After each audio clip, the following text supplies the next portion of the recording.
Yo, we got a first time ever reaction on this channel to the Animals. I've never heard any of their music. Now, this one's called House of the Rising Sun. And I guarantee I know what song this is going to be, but I've never gone on my way to listen to it. So we're going to check it out today, guys. If you don't know, my name is Andy Roo. And on my channel, I've been checking out tons of classics, dude. Classic pop, classic rock, classic country, classic metal, just classic R&B, like tons of classics that I didn't get the opportunity to grow up on. I was raised on like contemporary Christian music and stuff like that, so it just wasn't in the rotation in the house, to be honest. So that's what I've been taking the time on this channel to do, and it's been amazing. We're almost at 100,000 subscribers. Just been killing it, dude. You guys have been supporting so much, so I'm excited to get into it, guys. House of the Rising Sun, The Animals. Where are my two-steppers at?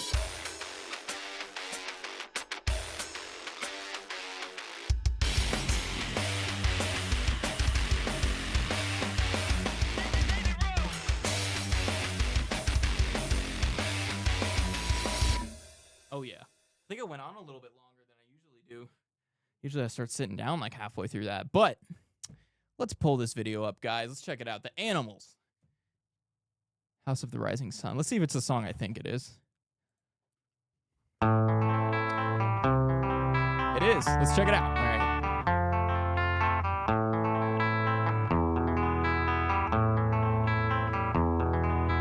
I think that guitar tone that they use in this intro and just obviously the riff and everything, it just sounds, it's so iconic. It's so iconic, but I've literally, I think I've only heard this first line. I think he's going to start like, there is a house in New Orleans, something like that. I could be wrong, but I'm excited to get into it, guys. 4 minutes and 20 seconds. Is this a story? Is this like a whole story? Let's get it.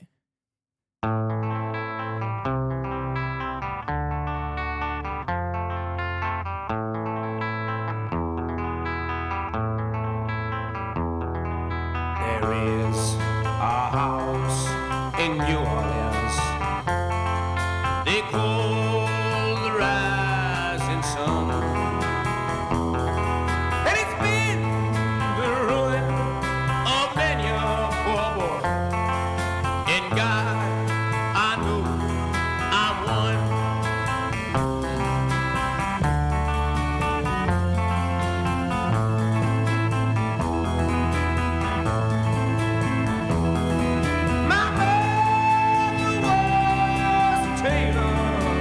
Gosh, dude, his voice is great. What? His range is outrageous. Hold up, guys. You guys got to recommend more of The Animals because this is crazy. Dang, his voice is insane. All right, let's keep going. My mother was a tailor. She sewed my new blue jeans. My father was a gambling man down in New Orleans.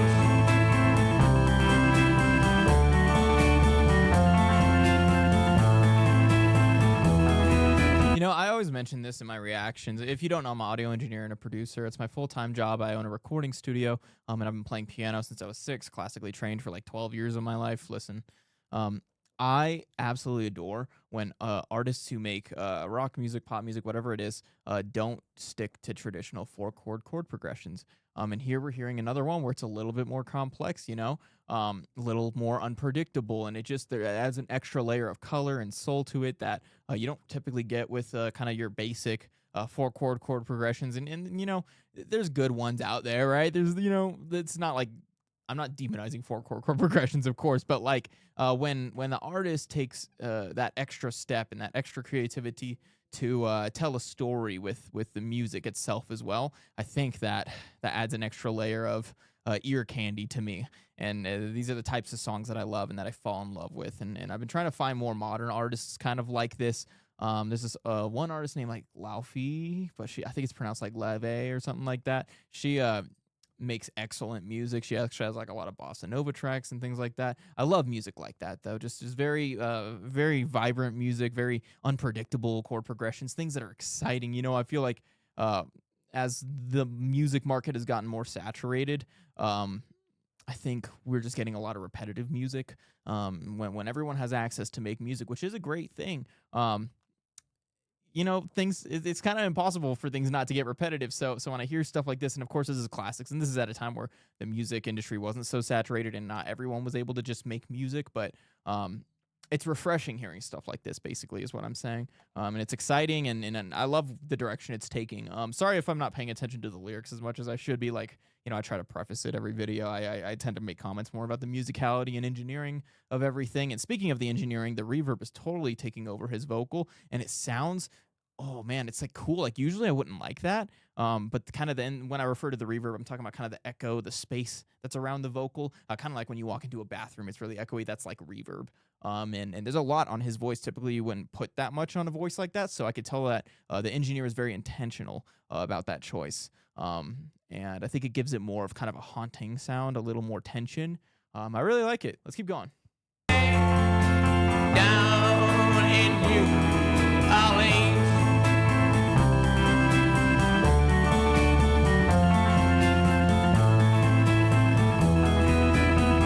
Wow, that's interesting. So whatever he's playing, I don't know if this is just like a synth or what it is, or if it's like just a keyboard preset, but he's matching the exact notes of the guitar. If you hear it over, it's almost like a muted organ sound. It's very interesting. Listen to that.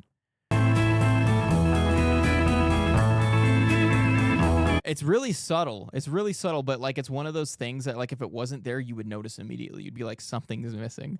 But, you know, that's cool. Now the only thing you can eat is a suitcase and trouble. And the only time he's satisfied is when he's on a drum.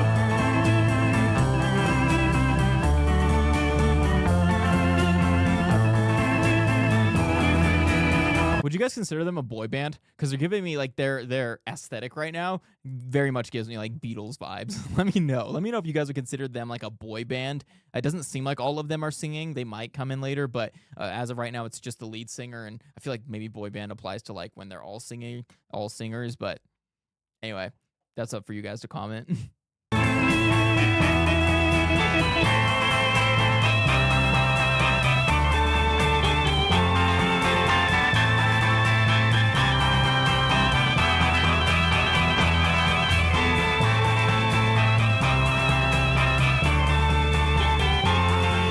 As a pianist, I have to say, and I've recorded music videos before. I've recorded some with Black Pegasus, and definitely go support Black Pegasus. He's helped me a lot out on this channel and mentoring me and stuff like that. But I have some music with him, that reaction channel. I have some music with him, and I have we have songs that I've produced from the ground up, and I've played piano on. And nothing is more stressful to a pianist than having to recreate exactly what you recorded in a music video.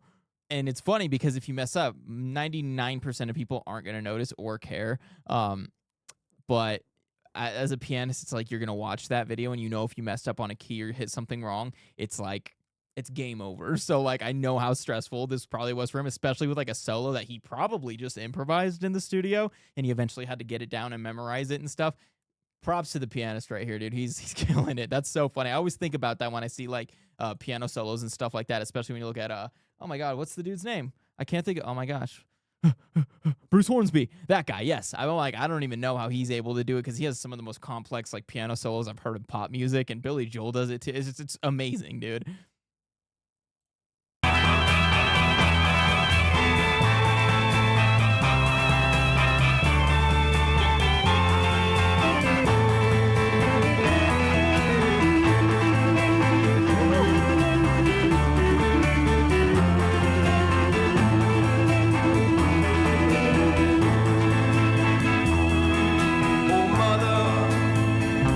Tell your children not to do. I wonder if that's a clav. I could be wrong. I'm not really like super well versed in like vintage piano gear and keyboard gear. That might be a clav. I think that's what I saw in the name. I could be totally wrong, by the way. But I'm looking at that right now. It almost looks like it's that, but it could be called something else. I'm not too sure. You guys might have to give me more information on that down there, and definitely give me more history about these guys. Anything else I should know about the animals? Tell your children not to do what I have done. Spend your life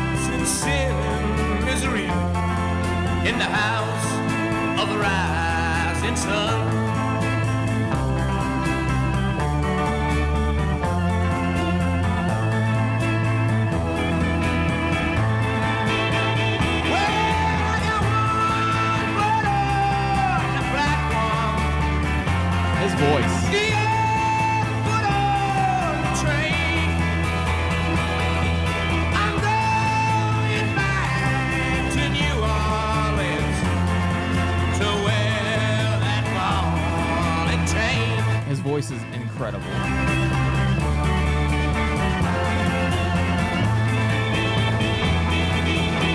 I can't. Dude, we're about to get a build up here. Oh my god, hold on, let me back that up. Look, the drummer is playing this very hypnotizing a rhythm throughout the entire song. He's on the ride cymbal, and this is from the very beginning, which I thought was very fascinating. That we haven't had much of a build up yet. I think we're actually about to get to one. To be honest, it sounded like we were building some what do you call it? Some tension and a little bit of risers. But it's this like something along the lines of that. I'm not a drummer, but it's very fascinating that he's kind of leaving it kind of hypnotic in a way, and he's just kind of sticking to this one. I know that probably sucks to play on drums, but and drummers are used to playing stuff like this, but just having to hit that rhythm over and over on that ride cymbal, that has to be exhausting live. Just saying. But yeah, dude. I think the only changes I saw on the drummer throughout this was I think he goes from like softly hitting his snare to doing just using the foot pedal on the hi-hat. But other than that, I think it stayed the same basically throughout the whole song, but we're about to see how this grows here.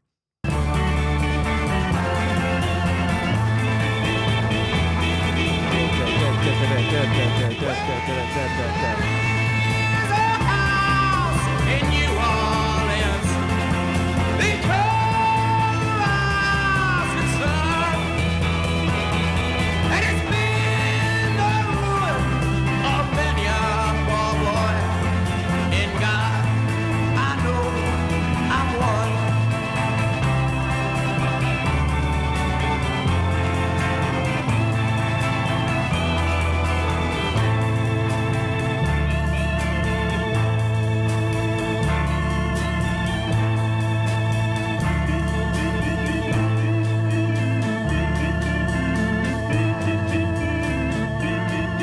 Not much of a build-up. Wow. Yo. That was fantastic. Oh my god. I can't believe that's the first time I've ever heard that song all the way through. I'm surprised it didn't get bigger. Like the in terms of like the energy. But it kept it very hypnotizing. I think that's the way that I would describe this is hypnotizing. In a way, and I can't wait to just re-listen a few times, really get the story down that he's talking about and hear it lyrically. Again, some people don't like that I don't really dive into the lyrics too much, but my brain just goes in a million different directions when I react to these things. But that was amazing, guys. If I should check out more of the animals, let me know. Other than that, though, I have a membership on my channel. If you sign up for it, you can get access to some videos that we drop early before we give them to the public. It's just to support the channel a little bit extra, but if not, it's okay. Your regular subscription means the absolute world to me anyway. And then other than that, I just have my socials down in the description. So if you want to check out my life outside of the reactions, you can check out my Instagram, TikTok, X, all that stuff, all that fun jazz. But I'm going to get my butt out of here, guys. Peace.